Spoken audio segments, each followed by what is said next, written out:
Hello friends, welcome back to my channel. এই মুহূর্তে SLST নিয়ে অনেক বড় আপডেট চলে এসেছে। এসএলএসটিতে যারা একাদশ দ্বাদশের এক্সাম দিয়েছো এবং যারা ইন্টারভিউ ক্রস করেছো তাদের জন্য অবশ্যই কিন্তু অনেক বড় আপডেট যে কাউন্সেলিং কবে হতে চলেছে।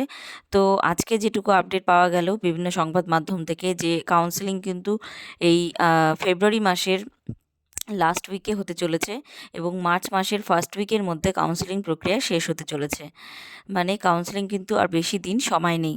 তো যেটুকু সংবাদ মাধ্যমে প্রকাশিত হয়েছে যে কাউন্সেলিং কিন্তু মার্চের ফার্স্ট উইকের মধ্যে কাউন্সেলিং শেষ করে সরকার কিন্তু নিয়োগপত্র হাতে দিতে চলেছে।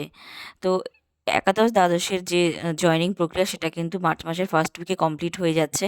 তো এটা কিন্তু ভোটের আগেই হয়ে যাচ্ছে। তো এটা একটা অনেক ভালো দিক।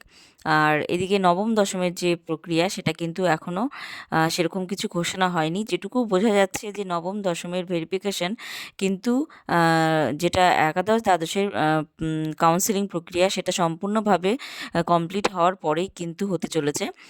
তো যেহেতু সামনে ভোট ডিক্লারেশন হয়ে যাচ্ছে, তো এই ক্ষেত্রে কিন্তু মার্চ মাসের তৃতীয় সপ্তাহ নাগাদ কিন্তু ভেরিফিকেশন হওয়ার সম্ভাবনা প্রবল আছে, কিন্তু ভোটের কারণে নাও হতে পারে। সেটা কিন্তু ভোট পরবর্তীতেও হবে সেটুকু আশা করা যাচ্ছে যে ভোটের পরে কিন্তু নবম দশমের ভেরিফিকেশন হতে চলেছে। আর যদি হয়ে যায় তাহলে মার্চের তৃতীয় সপ্তাহ নাগাদ হবে। নবম দশম এবং একাদশ দ্বাদশের যে পরীক্ষা হয়েছিল লিখিত পরীক্ষা, সেখানে কিন্তু প্রশ্ন ভুল ছিল। তো সেই প্রশ্ন ভুলের জন্য অনেকেই রিভিউ করেছিল। তো সেক্ষেত্রে কিন্তু সরকার এক্সপার্ট কমিটি গঠন করেছিল। বিভিন্ন রাজ্য থেকে এক্সপার্টাইজরা এসেছিল। তারা কিন্তু এক্সপার্ট যে করে মানে কমিটি গঠন করা হলো, তারা কিন্তু কিছু কিছু প্রশ্নর ক্ষেত্রে নম্বর দিয়েছে, সেটা সবাইকেই নম্বর দিয়েছে। আর কিছু কিছু প্রশ্ন কিন্তু ভুল থেকেই গেছে, সেটা কিন্তু কোনো নম্বর পায়নি। তো সেই প্রশ্নগুলোর জন্য কিন্তু অলরেডি কোর্টে অনেকগুলো কেস চলছে, অনেকে কেস করেছেন। তো সেই কেসটা কিন্তু আপডেট যেটুকু পাওয়া যাচ্ছে যে সেই কেসটা কিন্তু বিচারপতি অমৃতা ম্যাম সেটা শুনছেন।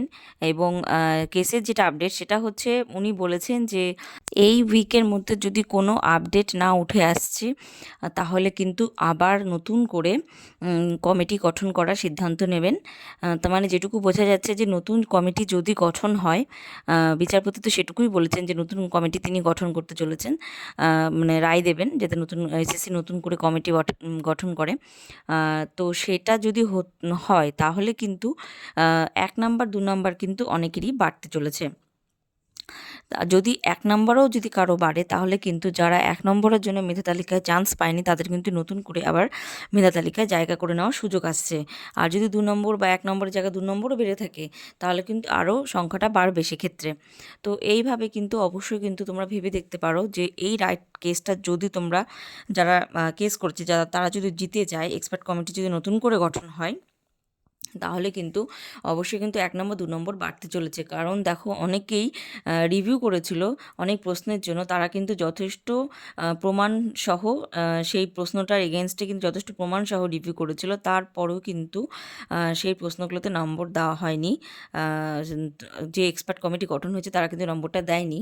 তো এখানে এই বিষয়টাই কিন্তু অবশ্যই কিন্তু খেয়াল রাখতে হবে যে নতুন এক্সপার্ট কমিটি গঠিত হলে নতুনদের কিন্তু সুযোগ আসতে চলেছে। তো এই দিকটা কিন্তু অবশ্যই তোমরা ভেবে দেখতে পারো। যারা 1 নম্বর 2 নম্বরের জন্য চান্স পেলে না তাদের কিন্তু একটা সুযোগ হয়তো বা আসতে চলেছে সামনে। তো বন্ধুরা এই আপডেটটি দেওয়া ছিল আজকে।